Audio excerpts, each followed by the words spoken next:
CDF eggwanga tukweyanza nnyo for the move giwataddewo. Just like any other leader, you also came with your own wave ey'okulwanyisa enguzi. Tweyanzizza nnyo, tweyanze era tukusanyukidde. However, tulinayo humble request fenga abannayuganda. Humble request yange yegenda okusooka ssebo. Esaba nti mu move yeno muleme kubeera mukuttira muntu ku liiso. Mu move yeno ebeere clean, tuleme kubanga tubuuka mu what we call esepiti eyo kya tulinye mu muliro. Mu move yeno ebeere ngeri nesimbu. Bwe ntunuulira ensonga ya Anita Among, Speaker wa Parliament, sinalaba bwa handinga over wadde nga Parliament yalayidde eri empya. Sinalaba oba ye Speaker ta handinga over just walayira kiba kiwedde. But anyway, once a Speaker alinganga once a President asigala. Nze nno ng'omuwi w'omusolo era ng'omunnayuganda omukulu Muhoozi nkusaba. Tuwulidde ebintu bingi nnyo ku nsonga ya Anita Among eno. Waliwo yatugambye ayina ebisenge bibiri bijjudde ssente. Tewasobola kubulawo muntu atuwa ku kifaananyi kya ssente. Nga bwe balinkinga ekya Rolls Royce ne kino basobola kirinkinga waaki kale tugambe nti omuntu yakibbiridde. So omukulu Muhoozi tusaba cause at the end of the day abantu abamu tutandise okulowooza this is kind of personal. Kino kiringanga kyakutema biwawaatiro bya Anita amaanyi abadde alina mangi groundwork nga mwewulira. Naye nze nkimanyi nti Anita mugezi nnyo tebasaba musanga na ssente ekyo tebakulimba mukazi mugezi. Anyway, my point eri bweti. Twagala kubuuza Anita Among ono kati musibe. Is she under arrest? Is she under house arrest? Anita Among ono maama. Anita abadde bossi w'abantu. Abadde mu kiyumba kya Parliament ekyo kyetuvumiridde ebbanga. Nze sisobola kuwakanya nti mu Parliament awo tewabadde enguzi.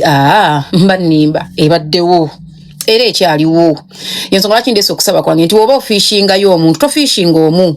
Ate batufishingire misana nga tulaba. Kuba kati kino ekintu kya Anita nze nganzo munnayuganda kitandise okuneeraliikiriza kitya. Lwakuba abamu balabira kumpi. Some people just want us to come here, celebrate her arrest, kubanga tetuwagira kibira kya bufuzi kyekimu. Awo tukola nsobi. Bw'abanga Anita empologoma enkazi bagijja mu jjango bwe batu kati ateggwa akayovu kati ateggwe kamunyeera bwe bali kugwako bagenda kujjayo batya. Kati wano tusabira CDF eggwanga nti kino kibeere mu layini. Bw'abanga okera omutemu yatta abaana b'abandi mwamukkiriza n'agenda akola apiiru batuleetera Anita Among ono mu court if she has a case to answer.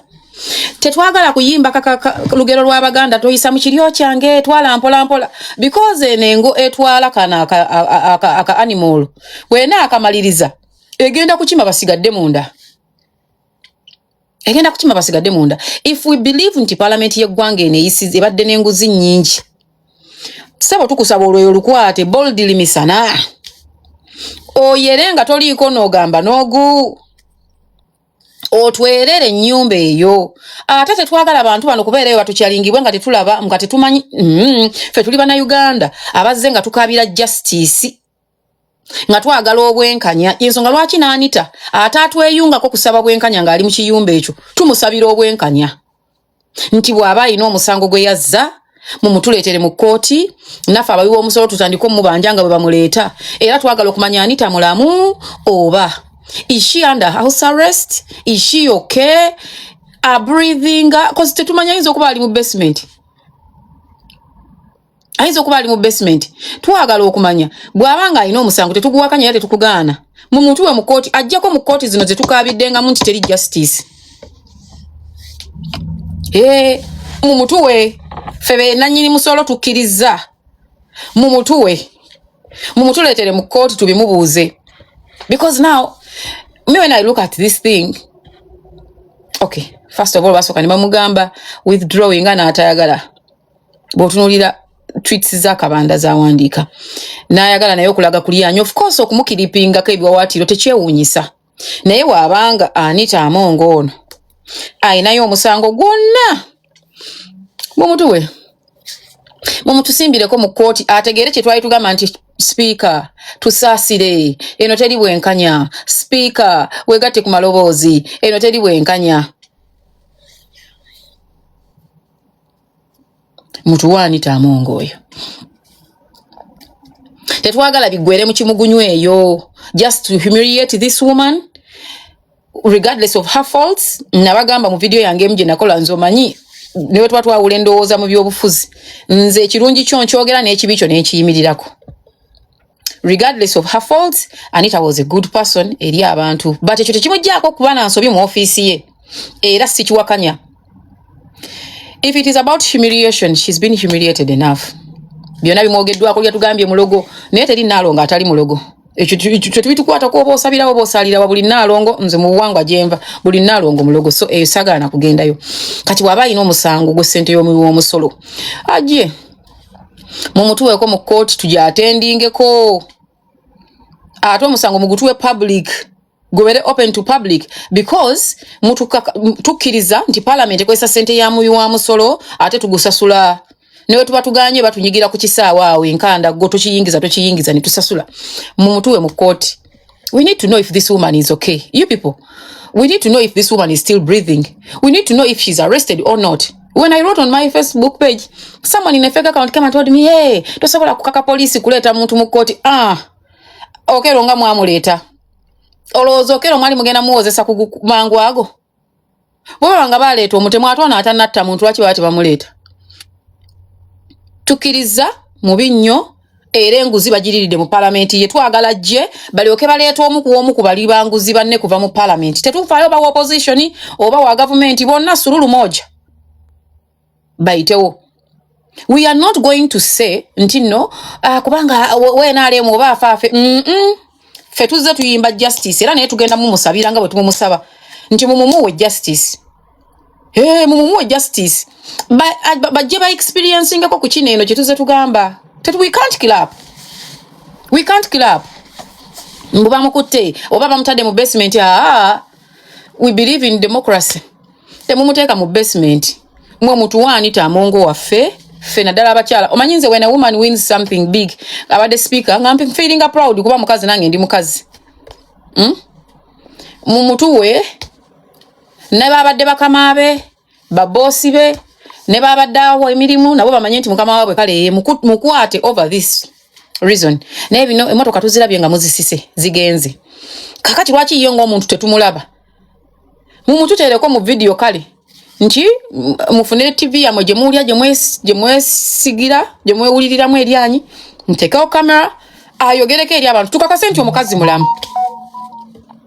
Yes, ebirala byonna tugenda biddako oluvannyuma. Tukakase nti Anita mulamu, bw'amala okubeera omulamu tumugaye kakati maama tukusanyukidde.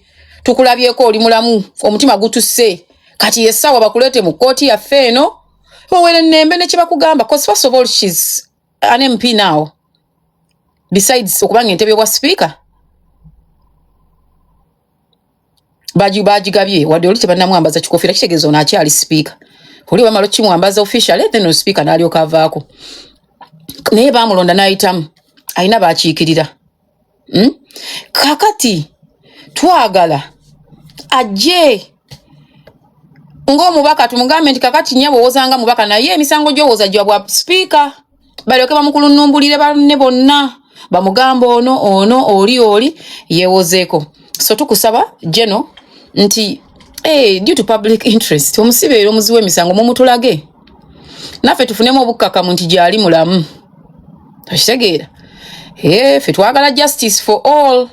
Tetuliiko atabwagira kye tuwagira wabula buli Munnayuganda yeetaaga justice. Gwolaba mwakkiriza okero akola apiiru. Ate apiiru ye ne mukkiriza ebeere nga teri public nga main case mwagikkiriza ebeere public. Nange. Kasita mwabawaayo 10. Kakati obubaka bwange please mutuwe Anita Among n'ensobi ze zonna n'obwa corruption bwe bwonna ne sente ye yonna gye mwatugambye ebisenge ebimeka bye mwamusanze nabyo naye nga ate abalaba twamusanze n'emitwalo 4 mu something mwe mumutuwe tumulabeko mu court. Otherwise we are thinking that this is a political fight. We are thinking this is a political fight. Ate Anita gwakusinga, you did not learn from this people bewaddira mu bigere wala bachi bakola kadaga. You knew very well ntino sawa yona basajja bano bakukima. But the statements you used to make before this big man ne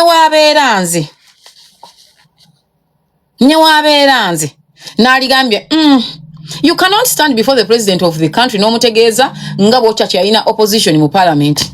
For you are thinking okoze nnyo ye kiba kimutiisa wojjira opposition mu parliament ngate parliament yo yennyini yasaba omukulembeze addako mu mulondere mu parliament kitegezo yagala mukuba kigo ebyo bobisuubira amaanyi nayo gakuyitirira. But anyway, I won't even blame you so much. Kubanga abakyala bonna abasinga lwe balinnya mu ntebe gutunulira Samia. Yalwana ne venda ngalinga alwana ne mujjawe.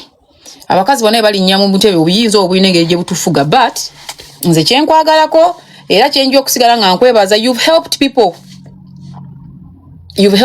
But that tekijjaawo nsobizo za office yo. However, tukusabira justice. Ife abazenga nga tuyimba justice, twagala ku justice ya Anita Among bakuproducing ku court. Tukulabe na konti oli mulamu bana nfe twelayikiri.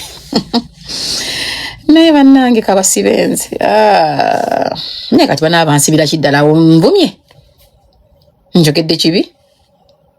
Anita mu mutuwere justice. Ife tugenda gikubanjira mama Bukedia. Tugenda kubanjiza justice wadde fe mukujibanja watuku wabikanga okutunga tubanjiza abalala. Tugenda kujikubanjiza kubanga fe tusigala tukulaba oli muna Uganda yakozesebwa nokola kinosulibwawo yakozesebwa abantu nosulibwawo okitegeera fe tusigala tukulaba nga oli muna Uganda nti nawe akatego kaguddemu nga abalala bwe bakagwamu. Era I don't think wayinza okuvayo politician oba omuntu omukulu ategeera asobola okucelebrating engenda yo kubanga tukimanyi bulungi. Akitegeera tukimanyi bulungi kati batuwadde Jacob both. Ate kati wakyaliyo okulonda I don't think kubanga already bakugambye nti no tulangiridde ono tuleeta ne vice we. Era nze nina okusaba kwange era CDF nga bwe wazze okulwanyisa enguzi kati awo tetulonda. Bono bamukwate bukwasi n'ekikofiira ekiringa ekyangwe bakimwambaze bamuwe n'omuggo bamugazeting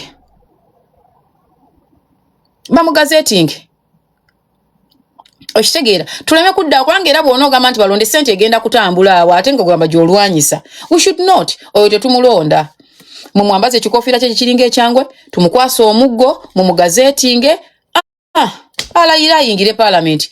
Naye Jacob ono si ono yali mubiri ono Jacob omulala onaka Jacob omulala kubanga nalabye bagamba is the best of their regime.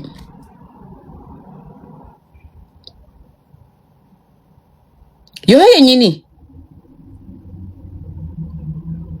yono nze wedda ndowooza linnya ddala kubanga I've had like 3 Jacobs or 4. Chokanga mtweet mwajira nga bagamba he's the cleanest.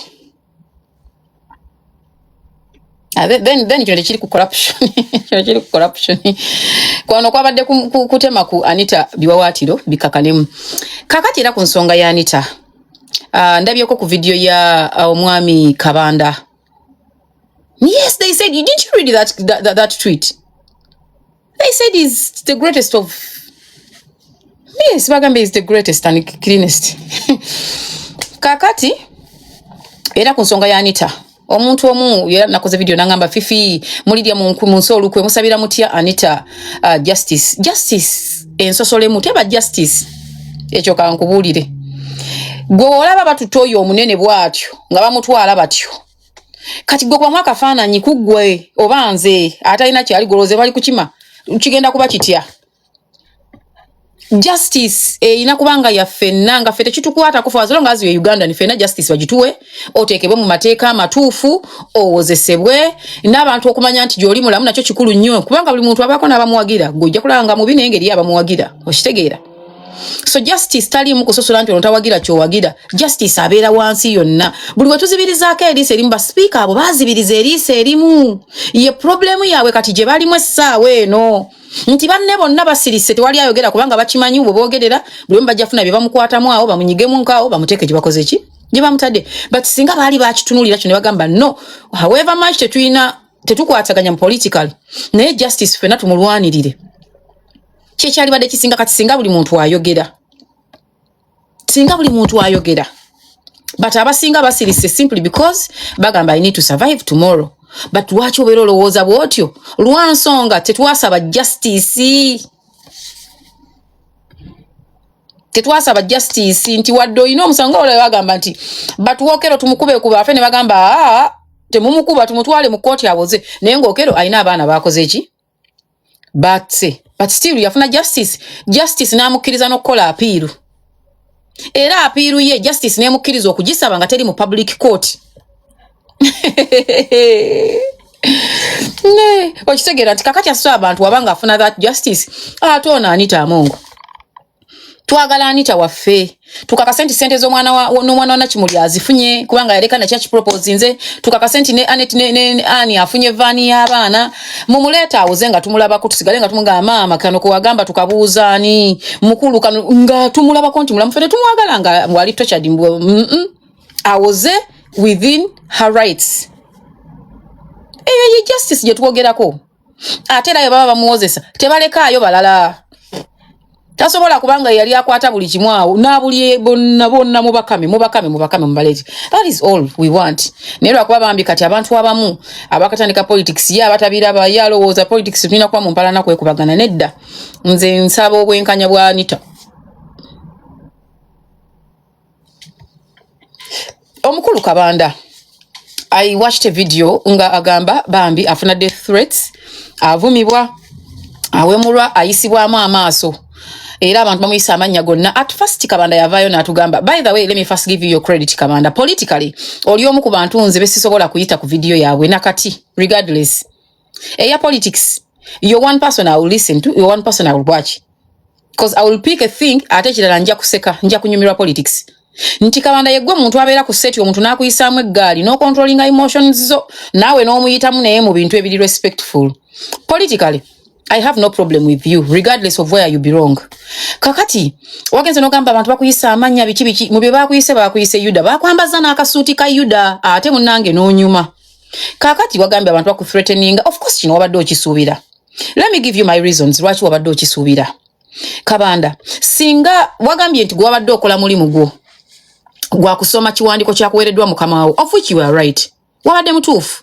However, time yatuuse Kabanda, nova ku kusoma ekiwandiiko, nofuuka personal eri omukyala Anita Amongo. Kankuwa ensonga zange, tondopa yewa CDF Kabanda.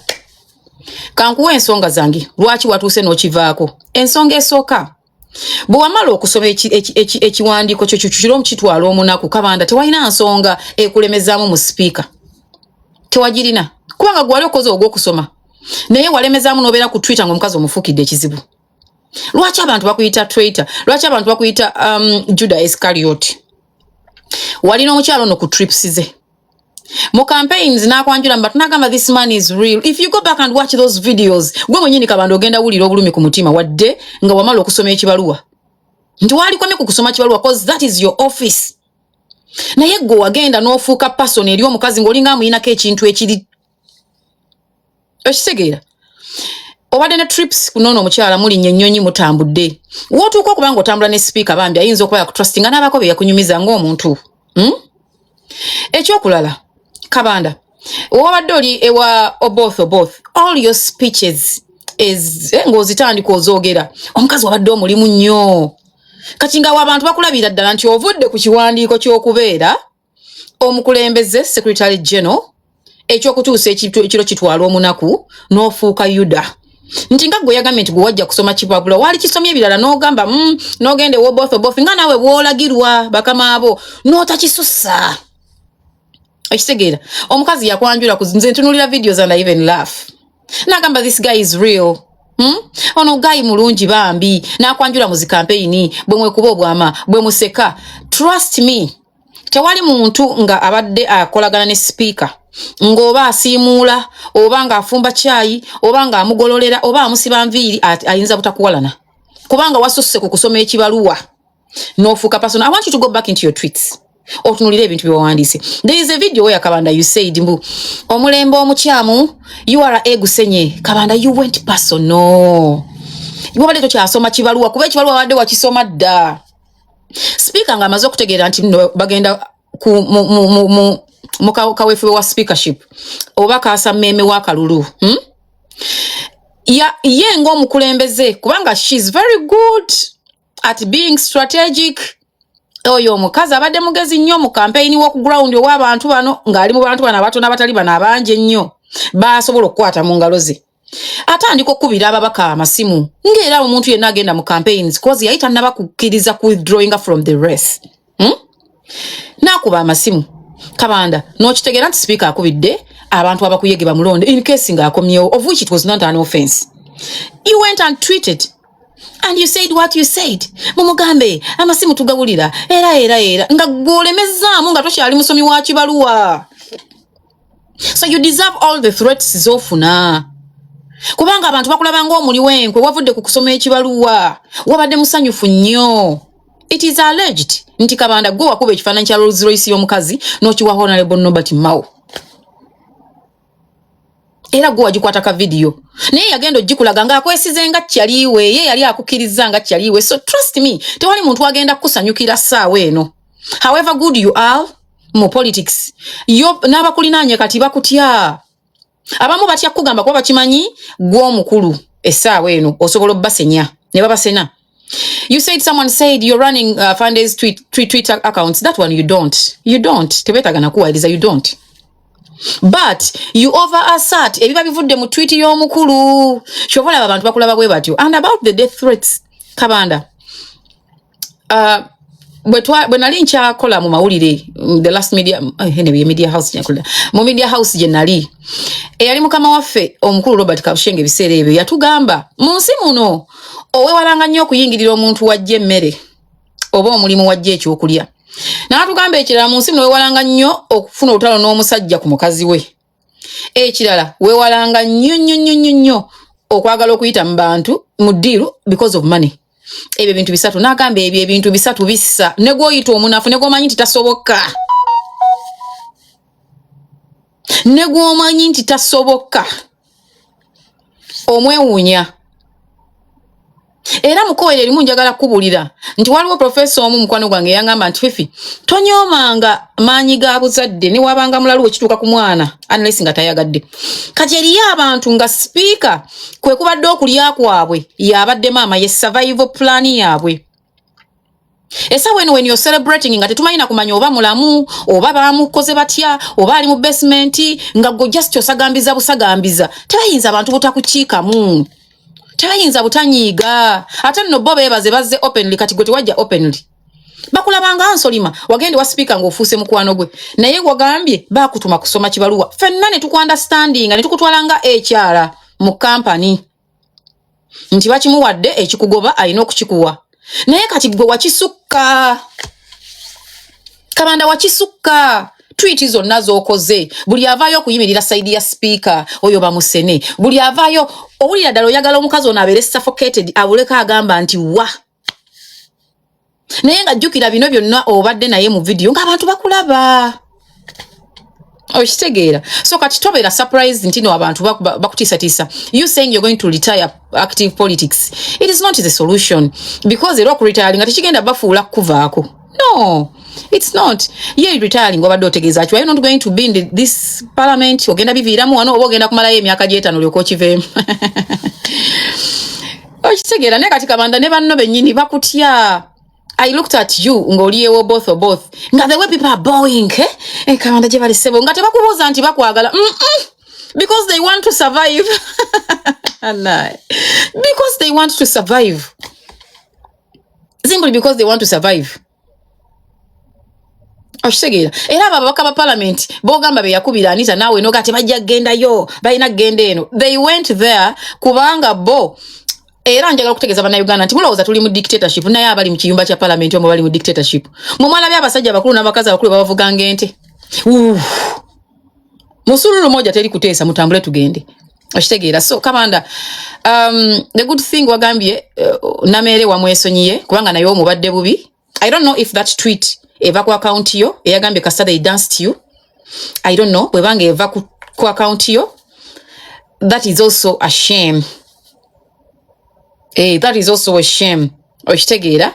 Yes, Anita might, aineso bize yakola mu office emivuyo gye agirina nate tomujjaako n'ababenti buli avaayo nti no yiye.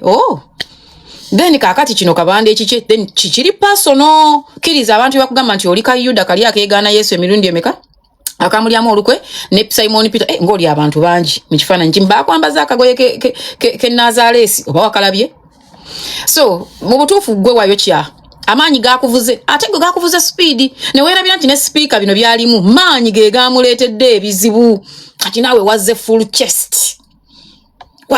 chest ayi bannange nengamba yiyi kabanda tenga tayize ye naye agenda okugoberera ono okitegeera wazze full chest bw'obanga ddala gwe waliikinga ekifaananyi ky'emmotoka y'omukazi nga bwe boogera na byonna ebiri mu kumukubisanga gwe wabiwememu omutwe kubanga people believe because obadde kumpi naye nti yakubuulira ebyama bye naawe n'obita kkiriza abantu kye bakuyita. However nange siwagira bakuvume siwagira bakwate bakutegeko death threats because that is big naye era abantu bakkiriza olinsolima era n'abakulinaanye they are not laughing with you because they love you. Bonna abeenaalemu abaseka naawe babala positions na kusurvivinga era beera mugezi weeberere mutolowooza nti tebaagala Anita abo bamwagala but because kati si yaaliwo they are playing along.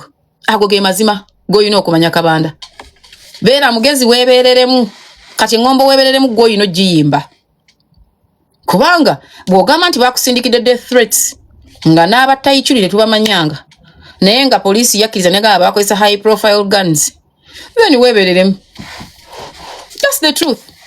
Kubanga abantu bangi bojjisa ku mugaati bo tebakyakulaba nga gwe omusomi w'ekibaluwa balaba gwe yafuuse too personal and hard ku mukazi ono actually gwe ne Mao. I'm even surprised if Mao really thinks muba mwagala nnyo mwena kubanga for you you're green one side the other side is yellow. Yeah, the other side is yellow, the other side is green. Naye nga byebyo mumutuwe tumulabeko tumanye nti gyali mulamu first of all. Tumanye nti mulamu first of all because I can understand Mao's position. Omukazi okubanga ali mu that big position nga ina that power most of the time men feel intimidated. I can understand. Yeah, position ya Mao mwasinzira njitegeera. Naye kinjagalo bategeezaako kiri kimu kati mmwe muyige kuba Anita teyayiga ku kadaaga. Mmwe muyige kubanga ekitutta Anita kikijjo batwala unless nga mufunye natural death nti mutufuddeko kuba gano ge mazima. Already ye Mao Yuda misana aba yakwata dipi na agigaba nabo tebasobola mu trusting abenaale mu kiryawo tebakulimba lwakwanga abenaale mu kyemba manyiko ba good at being strategic mu politics bakuleeta ne bakujjako numbers zoyina bwe bamala okunyunguza ne bakunyunguza ne bawulira nti oweddemu nga bakuteeka be bakwagala tu nga bakasukeri nga katoilet paper akakozese. So I don't want him to think muyatuuka nedda. So amazima geego justice aberenga waffenna omukazi oyo bw'aba gy'alinga mulamu mumutuwe tulabeko nti mulamu amin emitima gitukke ffe nga bakyala banne bannakazadde banne tukitegeere. Naye njagala okubajjukiza nti agamu ku masomero omukyalo oyo ge yazimba omukulembeze w'eggwanga yagaggula abasajja bano nali muteina waayo omukulembeze w'eggwanga yagaggulawo ina n'akasaawe era omukulembeze w'eggwanga yagenda. So kabanda bagenda ne bagamba abaganda oba baganda njogera lugero muntereezaamu kaawo omuganda agamba amaziga g'omukozi w'ekkeesi tetugeesiga kwate tumanyi oba alumiddwa oba asanyuse nga celebratinga munyama guleese business. So kabanda at this time I don't know if we should feel sorry for you. I don't know if we should I don't know, I really don't know. Tukozese tamu kyentuufu awo tukukwatibweko ekisa tukweraliikirireko tukuwulirireko ennaku nti bavuma famire yo bakudraginze because believe me not ebifaananyi bya famire yo nayo bajja bituwa kubanga Anita amagye abadde n'amagye ge golowooza nameere gwe wakutte n'okiripinga ayina amagye ge bajja kubireeta mu public but I don't know. Tukuwulireko ekisa. Naye ekirungi olina security. Otambula ne security, obeera protected. Naye nkujjukiza ne Kaweesi yagirina. Meja Jeno Kigundu yagirina. Katumba Wamala yasimatuka omwana n'alufiiramu yagirina. So, togenda personal nnyo omukazi muleke. Omukazi muleke. Kyatuddeko kyokya essaawa eno kimumala. Kirumira yagirina. Kyatuddeko kimumala. Okitegeera. Tweet zino zikomye because bujjo ku mutuwa zino tweet fe tugambira ddala naye ono kana akasajja kayina omutima omuddugavu ku mukazi. You either were threatened nga naawe wayina obujja tutandika kiraba nga tekikyali ku nguzi.